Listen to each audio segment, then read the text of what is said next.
Hey everybody, section 125 and closed case training. So you should have two things with you. I've got some notes for you and then the actual section 125 paperwork. People online, you can refer to yours, but we're going to start right at the very end of the presentation with the closing statement. So that's the part that you memorize, the very last slide. So here's how it works. We're going to meet with each of your employees for just a few minutes, get them set up with that accidental death coverage and the no cost health discount card. Then we ask them a few questions on that needs-based approach planner that we use that I showed you earlier to see where the employees have any kind of needs. If they have any needs, then we will offer them protection for those things. And then if they decide that they want to take any of that protection, pay for that 100% themselves, all we ask from you is that you be willing to do payroll deduction. That way you can get the tax savings and that they can get the tax savings too. Okay, and you're shaking your head the whole time while you're saying that. As you say that, okay, then I also have some time that I can speak with your employees on Tuesday afternoon, or would Wednesday morning work better for you? Okay, so that closing statement, that's at the very beginning of what we're talking about. Okay, everybody has that last little bit memorized from their presentation, the closing statement, right? You want to be very secure in what you're saying. You don't want to pause during that part. Okay, so when you're looking at the what comes or the how it works part right there, bam, bam, bam, bam, bam, it's literally states it for you. Okay, Mal, go grab my binder so I can pull that up. But it says that very specifically. It's bullet point, bullet point, bullet point. Just do right straight through it. Okay.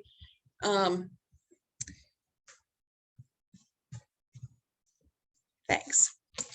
So specifically, so here's how it works. We're going to meet with each employee for just a few minutes, get them set up with their no cost policies. We're going to ask them just a few questions like on that needs-based approach.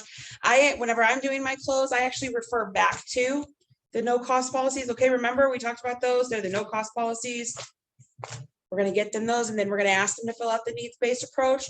I'm showing them again. Okay, all that we would ask from you, decision maker, is that you be willing to do that payroll deduction. Okay, that way you get the tax savings and that they get the tax savings, but they're paying for it 100% themselves. And you're shaking your head so that they are agreeing while you're talking, and then you straight through. I have some time on Tuesday morning or on Wednesday afternoon, so you're negotiating the date. Okay, that's the next thing that you want to do. So the first form you're going to look at is the employee engagement process. Okay, that is this one. So let me scroll down here so you can see that. The first thing you want to do is you want to solidify your date and your time. So you're negotiating that. That's part of that closing statement. It's all front and back to try to save paper. So it's the second to last one. Sorry. So that's going to be right here in this blank. Okay, so date and time, that's your first thing. Okay, and then you're going to verify, okay, Ron, you're going to be there whenever I come, right? If that decision maker is not going to be there, you want to reschedule for a day that they are going to be there, because you don't want your person, you guys had that experience, right, where the guy that was in charge wasn't there and then the enrollment kind of like falls flat. Okay, so you want to make sure that they're going to be there. If they're like, oh yeah, I got a vacation day that day, that's not a good day, let's pick a different day. Okay, then you're gonna be like, okay, perfect. And then you guys have a break room. Is this room okay to use? Wherever, you're going to find out where it's going to be. Okay, that's these little boxes right here. And then you're going to come up here and you're going to read these paragraphs.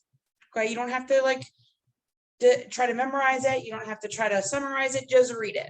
Okay, so you're going to read the tax savings, you're going to read the employee goodwill, you're going to read the compliance. Okay, as you do it a couple of times, you'll be able to, oh, okay, I know exactly what we're talking about, but you need to read those. So the most important part of any benefits program is a 100% participation by all employees. Okay, that benefits you, decision maker, in three different ways. One, the tax savings. Obviously, the more people that participate and the more dollars that are spent, the more tax dollars that you save, right? Okay, employee goodwill, as discussed, we are going to make sure that your employees get those two no cost benefits. Okay, that accidental death coverage and that no cost health discount card. This is a great place for you to remind them. We're going to tell them that you negotiated those on their behalf. Okay, and then compliance. Our goal is to make sure that you and I both stay in compliance with the IRS Section 125, that cafeteria plan. That's how you get the tax savings, by staying in compliance. That means that we're offering it to all of your employees, not discriminating against anybody. Oh, I don't want this person. I usually kind of make a joke about it just so that they kind of get what I'm saying. Oh, okay, but everybody except for Diana can get the policy. Okay, everybody but Diana can talk to somebody. Okay, so I just usually make it a joke, and they're like, oh yeah, okay, I get it. Everybody needs to talk to you. Yep, we need to talk to everybody. Okay. And then you're going to remind them before you leave this page, they're going to check or initial these boxes on the side. You're going to remind them that you're going to get that verification call. Okay. So Mallory, just don't forget next week on, if today's Friday, next week on Monday, you're going to get a phone call. Okay. From our worksite department. They're going to verify all this information that we just went through. That way we can get you in the system. Okay. So you're going to remind them about that. Okay, so then after that, you're going to go to the employee list. Okay, there's an example in here at the end of the Section 125 packet. You can do that.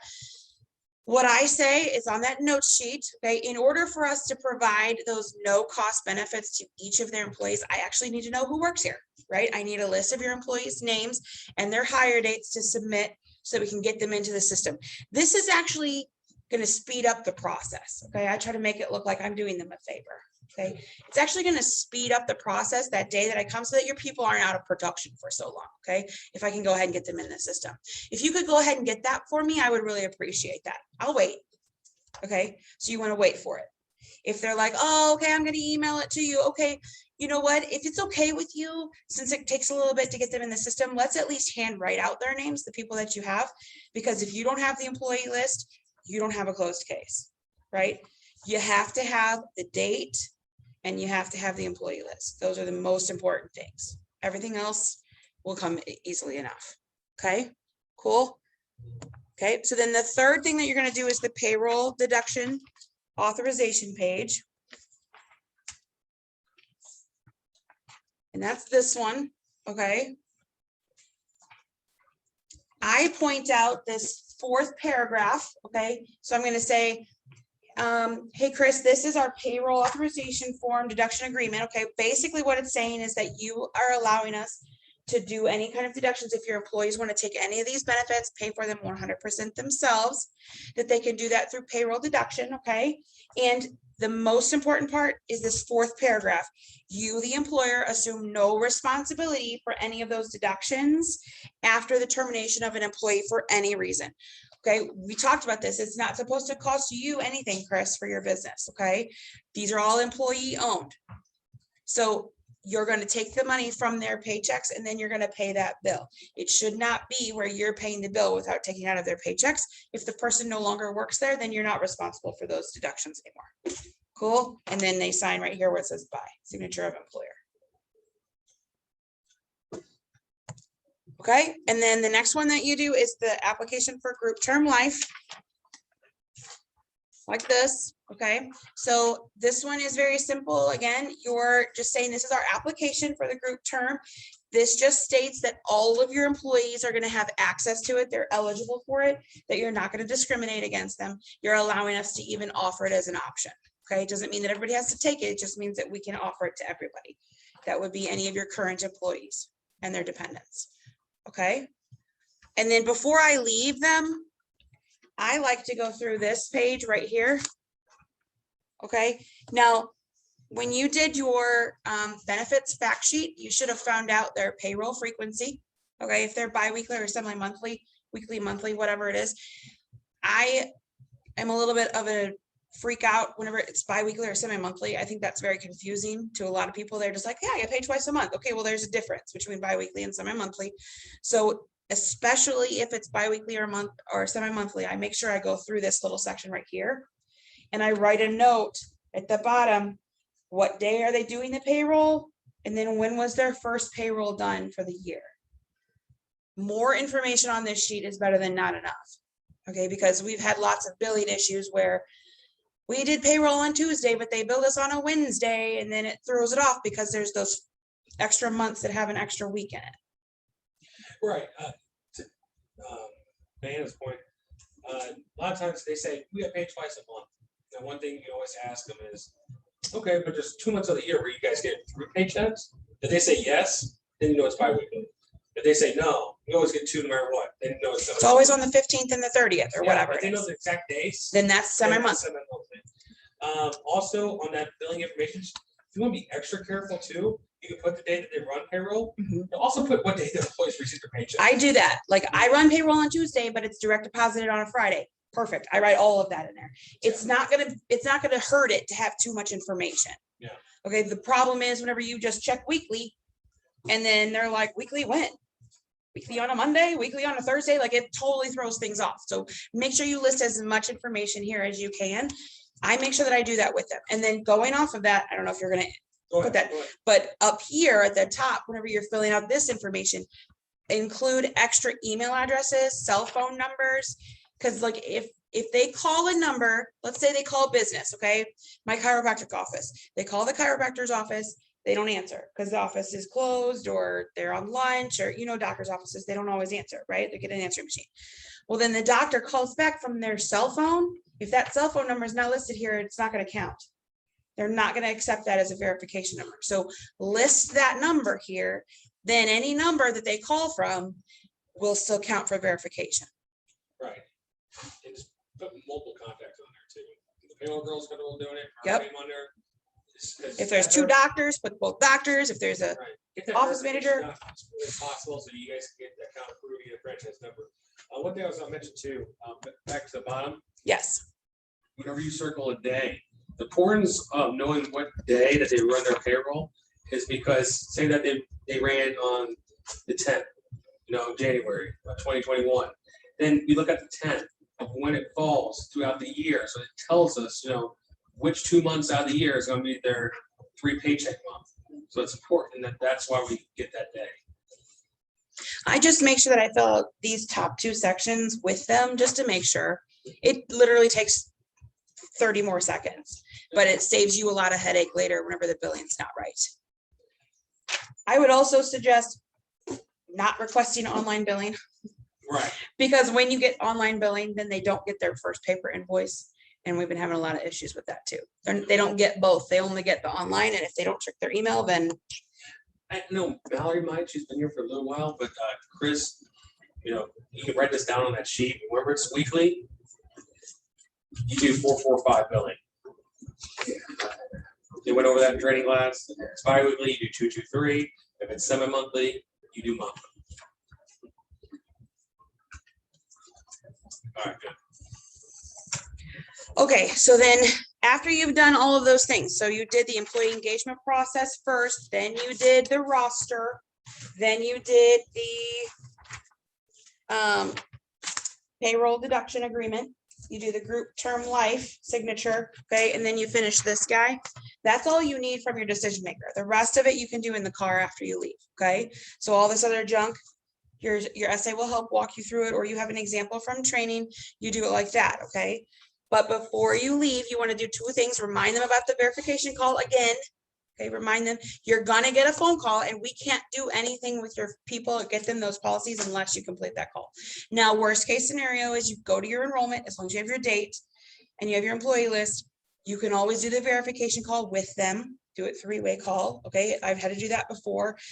You call worksite, you say, hey, I'm Diana, I have such and such person from this franchise. We're trying to complete the verification call. It literally takes 30 seconds to do it because they verify your address, they verify your phone number, they verify that all the employees are W-2, not 1099. It's not a complicated process. It just takes their time to do that. Don't you get updates from like Epic or emails sent out to you from Epic saying that one time? They'll only call one time. Oh, really? At least as far as I've noticed lately. I'll submit my section 125 and within a half an hour, they've sent me an email and said unable to verify. Within a half an hour, they won't check it again. So then I call my decision maker and I'll be like, hey, can you call him back? Or I do it with them the next time I go, because usually the enrollment's not too far away. Yeah.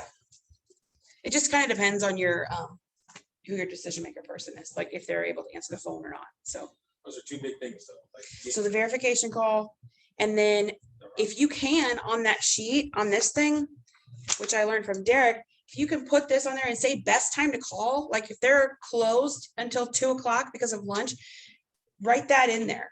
Sometimes they don't read it, but if you can say call between 2 and 4, then hopefully they have a better shot of doing that. And then the last thing I would do is find out where you can email flyers, or can I drop off flyers?